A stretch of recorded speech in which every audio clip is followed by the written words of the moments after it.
Lucasfilm confirms the new Indiana Jones movie will be woke with an announcement of Phoebe Waller-Bridge. This, according to Bounding into Comics. Well, so yes, the long gestating fifth Indiana Jones film, and it has been gestating very long, so much so that even Steven Spielberg got tired of waiting and pretty much left the project. So is it really a Indiana Jones film anymore? Well, time will tell. But bringing in Phoebe seems to be a bad sign, because she seems to be the go-to lady for all the of wokeness that can fix your film. So the press release reads: Phoebe Waller-Bridge, Fleabag, which I've never seen, and Solo, which lost money, a Star Wars story, will star alongside Harrison Ford, who is returning to the role of the legendary hero archaeologist for the fifth installment of the iconic franchise. That goes on to John Williams will return to score the film, which will probably be the last time he does score a film, because he's done with Star Wars, like everybody else. Director James Mangold said, "I'm thrilled to be starting a new adventure collaborating with a dream team of all-time great filmmakers. Steven, his name will be in the credits as executive producer, I guess. Harrison, who, he's Indiana Jones, you got to have him there.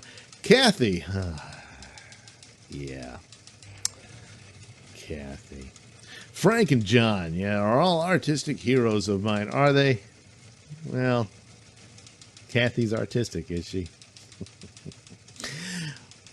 When you add Phoebe, a dazzling actor, brilliant creative voice, and the chemistry she will undoubtedly bring to our set, I can't help but feel as lucky as Indiana Jones itself." Yeah, I certainly believe that. Hey, look, it's Indy's house. So she was brought in on the James Bond film, which is funny how this is all connected, because Sean Connery played Indiana Jones' father, and of course he was the first James Bond. And, well, okay, he was. Come on, forget about the other guy on the TV show. He was, and it was like, hey, who could be the father of Indiana Jones? Why, James Bond himself. See, small world. But anyway, she was brought in on that James Bond No Time to Die film, because it has no time to die, because it's too busy going through the woke checklist, to do a makeover of the film for the Me Too era. So whatever it was supposed to be originally, oh no, that's gone. So she gave this statement on it. That's interesting, somewhat. So it says, "There's been a lot of talk about whether or not the Bond franchise is relevant now because of who he is and the way he treats women. I think that's bollocks." Balls? "Oh, that's great. That sounds, well, there's some hope yet. She's not just there for some political correct nonsense." Oh, wait, she continues. "I think he's absolutely relevant now." Oh, yeah. Okay, so far so good. "It has just got to grow." A pair? Oh, no. It has just got to evolve. Yeah. "And the important thing is that the film treats the women properly. He doesn't have to. He needs to be true to this character." This is the operative word here. Not the character you've known, not who he is.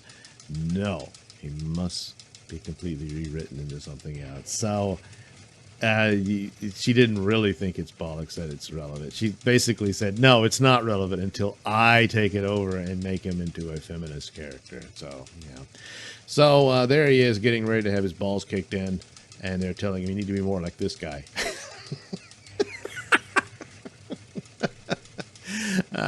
So it's a bunch of nonsense and crap. James Bond is this fantasy franchise directed towards men, and that's the way it is. But in this era, that's a crime. Yeah. So anyway, the odds are it's going to be pretty bad. It could accidentally be all right. Maybe she's just brought in for the look of it, and there's just a few dumb scenes and throwaway lines, and that's it.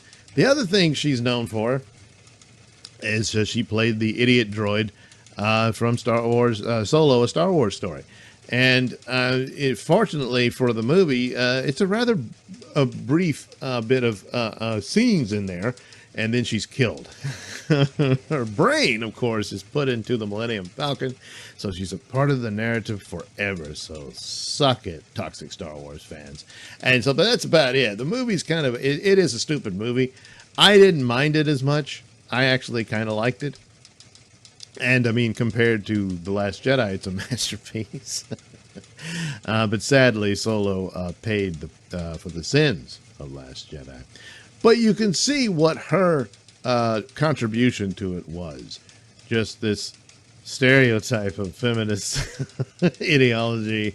And it was really cheap and tawdry and stupid. And fortunately, was brief. And that's about it. So that's all she brings to the table, apparently. She's supposed to be this dazzling actress, supposed to be really creative and talented and whatnot. But she's always presented as the go-to lady for feminist politics, and that's it. Which, I mean, if that's how she's selling herself, then it's on her. But if she's just being constantly tokenized like that, that's unfortunate for her, because whatever creativity and talent she may have probably won't get through that filter. And that's unfortunate.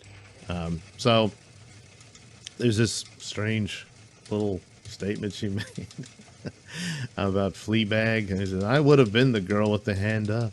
I would have been like, hell yes. This is in response to that she would claiming she would trade 5 years of her life for the so-called perfect body. Like nobody goes through that. Well, a handful of people don't because, they're supermodels and football players. That's about it. The rest of us, it's no grand struggle.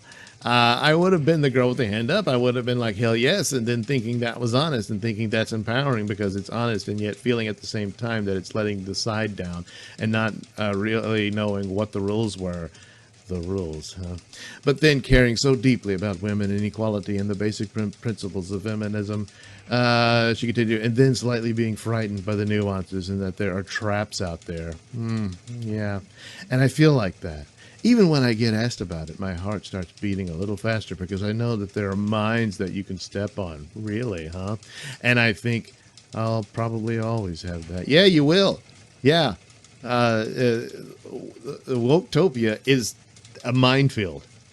And you're gladly a part of it, apparently. So, eventually you're going to step on one of those mines because they always eat their own. They'll get tired of you. And then you'll get canceled too. You're not going to have the right statement on Twitter or the wrong pronouns, something. I don't know what. It doesn't really matter. You won't even see it coming, but it will happen. So what do you make of this casting announcement for Indiana Jones? Well, it could. Is she just a character that's in it? Or is she brought in to wokeify it and for the superficial aspects of that? In which it'll drag the movie down. It could still, like I said, I like Solo, but that bombed, but it could still, stink it up a little to enough to be distracting from it. Could be that. Is she playing a villain? That might be more interesting. Are they going to actually give her a character, or is she just going to be a token? If she's actually being a character, then fine, but is she going to turn out to be his daughter? I mean, they already introduced the son, but that was Shia LaBeouf, and, well, but maybe he had a son with the other girlfriend he had from Temple of Doom, I mean, not a son, a daughter. So that guy could be Phoebe. Yeah. And then she's the new Dr. Jones, and there you get your new franchise or a trilogy of, oh, good God. Yeah, that could be what it is. Oh, well. Anyway, it sounds like Lucasfilm still just doesn't know how to make movies anymore. Thanks for watching and listening. Say, while you're still here, why not like and subscribe and share with your many friends? Yes. Also, check out my mini stores in the link description below. Yes, where you can get t-shirts, hats, mugs, all those goodies with my artwork on them. Oh, yeah. And head over to indieplanet.com and pick up a copy of my comic book, Night Night. Oh, yeah. You can also catch me at my podcast, Mr Nailsin Show, on RadioMisfits.com. And you can also watch my videos on BitChute.com and now on Rumble.com. Oh, my goodness. So many places to watch me and my stuff. Oh, yeah. And if that's not enough for you, well, you can follow me on many social media platforms and say hi to your old pal, Mr. Nailsin.